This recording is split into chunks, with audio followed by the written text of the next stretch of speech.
Bonsoir et bienvenue à ce partage du 20 août. Très contente de vous retrouver après un temps de vacances et bénissant. Le Seigneur vraiment me bénit par la température et par toutes sortes de belles rencontres. Ce soir, le titre de mon partage, c'est « Aimes-tu la miséricorde ?» Drôle de titre, tu vas me dire? Mais on va lire ensemble, on va regarder ensemble dans l'Ancien Testament, dans le livre de Michée, chapitre 6 et verset 8, qui nous dit « On t'a fait connaître, ô homme, ce qui est bien, et ce que l'Éternel demande de toi, c'est que tu pratiques la justice, que tu aimes la miséricorde, et que tu marches humblement avec ton Dieu. » Dans une autre version, plutôt que dire « tu aimes la miséricorde », ça dit que tu prennes plaisir à témoigner de la bonté. Et puis, on parle souvent de la grâce de Dieu avec raison, parce que c'est la base de notre salut. Comme c'est dit dans Éphésiens 2:8, c'est par la grâce que vous êtes sauvés par le moyen de la foi, et cela ne vient pas de vous, c'est le don de Dieu. Et on le sait, la grâce, c'est une faveur totalement imméritée.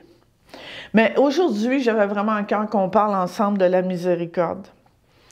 Puis j'ai été vraiment étonnée du nombre de fois que le mot miséricorde est mentionné dans l'Ancien Testament, en particulier dans les psaumes. Et pourtant, le peuple était sous la loi à ce moment-là, mais comment Dieu a manifesté sa miséricorde envers son peuple. Le psaume 136, « Louez l'Éternel car il est bon, car sa miséricorde dure à toujours. » Et c'est répété à maintes reprises. C'est quoi la miséricorde? C'est un pardon accordé par pure bonté. Une autre définition dit, c'est la pitié qui pousse à pardonner à un coupable. Vous et moi, on est tous tributaires et dépendants de la miséricorde de Dieu. Et il y a quelqu'un qui a dit, Charles Spurgeon, un chrétien, un homme de Dieu, il a dit ceci, « La miséricorde de Dieu est si grande que vous pourriez vider la mer de son eau, priver le soleil de sa lumière ou rendre l'espace trop étroit avant de diminuer la grande miséricorde de Dieu. » C'est difficile à comprendre, à saisir peut-être combien est grande la miséricorde de Dieu envers chacun de nous. Notre Dieu est miséricordieux, compatissant, juste, lent à la colère et plein de bonté. Et quand on lit dans la parole de Dieu, ces attributs-là, ou la miséricorde, la compassion et la bonté sont souvent cités ensemble dans les versets. Et la miséricorde est souvent aussi synonyme de compassion. C'est l'attitude intérieure qui pousse quelqu'un à s'occuper de gens qui sont dans la détresse, à sympathiser avec eux. Dans l'Ancien Testament, le verbe hébreu « ra'am » signifie « brûler de pitié » ou de tendresse pour quelqu'un qui se trouve dans la difficulté, la faiblesse ou la souffrance. La miséricorde, c'est l'amour accordé gratuitement, sans aucune condition ni obligation préalable. Le psaume 27,5 nous dit, 25,7. « Ne te souviens pas des fautes de ma jeunesse, ni de mes transgressions. Souviens-toi de moi selon ta miséricorde à cause de ta bonté éternelle. » Verset 10, « Tous les sentiers de l'Éternel sont miséricorde et fidélité pour ceux qui gardent son alliance et ses commandements. » Hébreux 4,16, on connaît bien ce verset-là, on le cite assez souvent. Approchons-nous donc avec assurance du trône de la grâce, afin d'obtenir miséricorde et de trouver grâce pour être secourus dans nos besoins. Approchons-nous donc avec confiance du trône de la grâce. Et on est certain d'être accueillis parce que c'est une invitation. Nous sommes invités à nous tourner, à nous approcher du trône de la grâce. Donc, on est certain d'être accueillis par Dieu. Vous savez, dans l'Ancien Testament, les hommes, ils ne pouvaient pas s'approcher de Dieu. Mais uniquement le souverain sacrificateur qui pouvait aller dans la présence de Dieu. Et encore, une fois par an seulement. Tandis que nous, on peut entrer dans la présence de Dieu à tout instant, du jour ou de la nuit, et obtenir miséricorde et grâce auprès de lui. Pourquoi? Pour être secourus dans nos besoins. Et combien on en a des besoins? On en a régulièrement des besoins. Alors on peut s'approcher de Dieu. Sa miséricorde couvre les actes que nous n'aurions pas dû commettre. Sa miséricorde couvre les actes que nous n'aurions pas dû commettre et sa grâce nous rend capables de faire ce que nous devrions accomplir alors que nous en sommes incapables.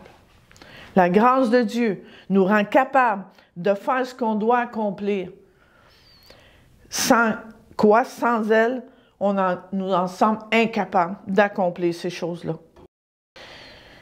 Et parce que Dieu nous a témoigné, et nous témoigne encore aujourd'hui, à chaque jour, tant de miséricorde, de compassion, de bonté, de bienveillance. Dieu veut qu'à notre tour, on exerce cette miséricorde-là envers nos semblables, envers nos frères et nos sœurs. Être miséricordieux, c'est pardonner, quand bien même nous aurions la possibilité de nous venger. Je répète, être miséricordieux, c'est pardonner, quand bien même nous aurions la possibilité de nous venger. Le Père nous a fait miséricorde en ne nous infligeant pas le châtiment mérité. Parce qu'on a désobéi, parce qu'on a péché. Mais Dieu le Père nous a fait miséricorde. Il ne nous a pas infligé le châtiment qu'on aurait mérité. Il veut qu'à notre tour, nous usions de miséricorde envers les autres. Dans Luc 6,36, « Soyez donc miséricordieux comme votre Père est miséricordieux. » Dans une autre version, pour le même verset de Luc, ça dit « Votre Père est plein de compassion. Soyez donc compatissants comme lui. » Dans la Bible en français courant, ça dit « Soyez plein de bonté, comme votre Père est plein de bonté. » Alors, vous vous souvenez qu'au début du partage, je vous ai dit que la miséricorde, la compassion, la bonté étaient des mots qui étaient souvent mentionnés ensemble. Parce qu'ils se rejoignent. On dirait qu'ils forment un tout. La miséricorde, la compassion, la bonté.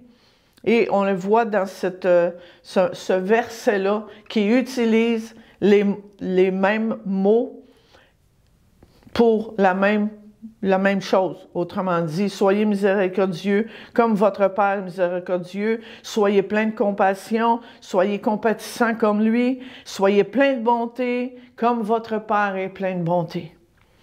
Et je termine avec un verset que je cite assez régulièrement depuis quelque temps, dans Matthieu 7,12. « Tout ce que vous seriez heureux que les autres fassent pour vous, faites-le de même pour eux. » Tu veux que les gens soient miséricordieux envers toi?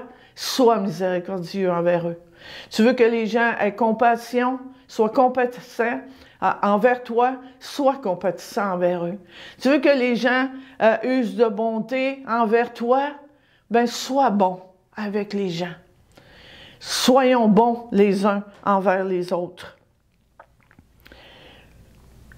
Et je trouve ça, ce verset-là, je trouve que c'est un verset à méditer.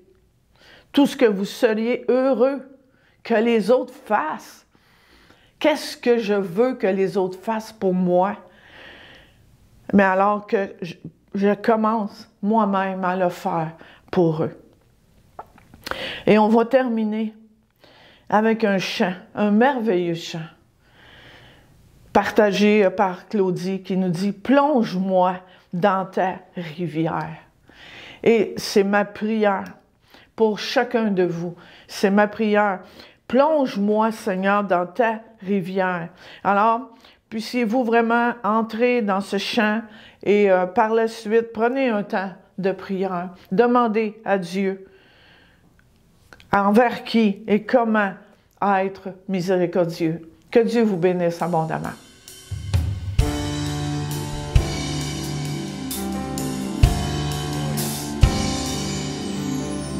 Plonge-moi dans ta rivière d'amour.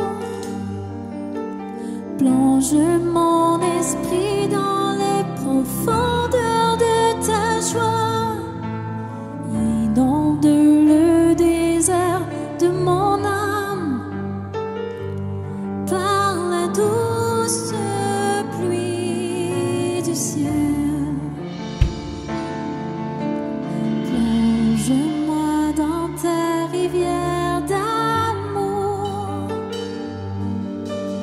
Plonge mon esprit dans les profondeurs de ta joie. Inonde le désert de mon âme par la douce pluie du ciel. Mon âme est rafraîchie quand ton onction m'envahit et je suis restaurée, guérie quand ton onction m'envahit.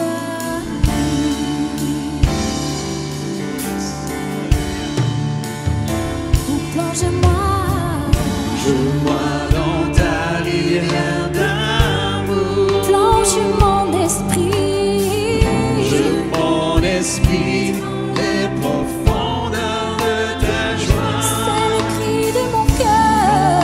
Le désert de mon J'ai âme besoin de toi. par la douce pluie du ciel. Oh mon âme est rafraîchie quand ton onction m'envahit. Et je suis restaurée, guérie quand ton onction m'envahit.